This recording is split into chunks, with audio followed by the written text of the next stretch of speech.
Congresswoman Tulsi Gabbard. I love our country. It's why I enlisted after 9/11. Why I've served as a soldier for over 16 years, deployed twice to the Middle East, and serve in Congress now for almost 7 years. This is also why it makes me so furious, truly furious, when we, as the most prosperous nation in history, responsible for 25% of the world's GDP, have leaders that look us straight in the eye and tell us there's just not enough money for better healthcare. There's just no money to make sure that our teachers are paid properly. There's just no money to invest in protecting our environment, in making sure that we have clean water to drink and clean air to breathe. And this makes me so angry because it is all a lie.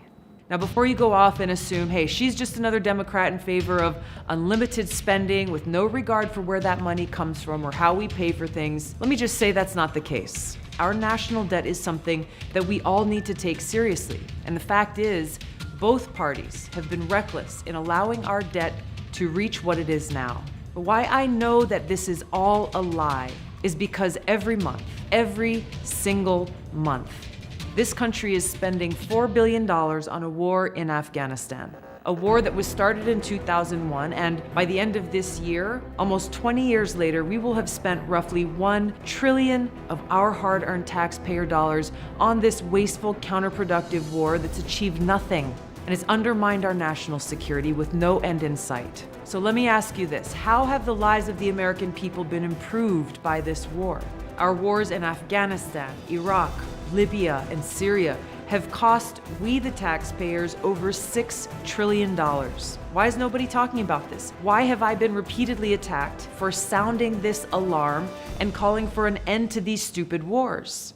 As your president and commander-in-chief, I will end this policy that wastes trillions of your hard-earned taxpayer dollars while making us less safe. I know the cost of war firsthand. I'll make sure every single one of our veterans is treated with the care and respect that they have earned through their great service and sacrifice. As an American who loves the ideals enshrined in our Constitution and Bill of Rights, I will fight to protect every single one of these rights and freedoms that we all hold so dear. Now, while many of my fellow candidates will attempt to make this upcoming election all about Donald Trump, it's not really about him. It's about we, the people. It's about creating a brighter future for our country while never losing sight of the values and principles that truly make our country great. I'm Tulsi Gabbard, and I'm running for president. I'm asking you for your support.